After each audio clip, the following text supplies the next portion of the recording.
அந்த காசுங்கிற கடவுள் என்னைக்கு நம்ம பக்கம் கடைக்கண் பார்வையை திருப்புறாரோ அன்னைக்கு தான் மனுஷனுக்கு முன்னேற்றம்ங்கிறதே இருக்கு.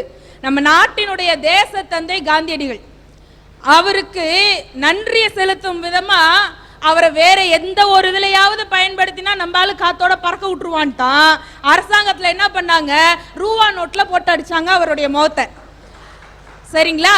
அந்த காந்தி தாத்தா முகமும் அதுல எப்படி இருக்குன்றீங்க, 5 ரூபாய் நோட்ல லேசா சிரிச்சிருப்பாரு, 100 ரூபாய் நோட்ல சுமாரா சிரிச்சிருப்பாரு, 500 ரூபாய் நோட்ல பாத்தீங்கன்னா பக பகன்னு பொக்கவாய் தெரியற மாதிரி சிரிச்சிருப்பாரு. இனி எதிர்காலத்துல 5000 ரூபாய் நோட்டு அடிச்சிங்கன்னு வைங்க, மன்னிக்கணும் நீங்க இல்ல அடிச்சாங்கன்னு வைங்க, அதுல நல்லா ஆன திரிச்சிருப்பாரு, உலக உரண்டியே தெரியற மாதிரி. கருவறை முதல் கல்லறை வரை காசு இருந்தாதாங்க இன்னைக்கு மனுஷனோட வாழ்க்கையை நிர்ணயிக்க முடியும். இடையில கழிவறைக்கு போகணும்னா கூட இன்னைக்கு துட்டு இருந்தா தான் மனுஷன் நிம்மதியா அதுவும் முடிச்சுட்டு வர முடியுது.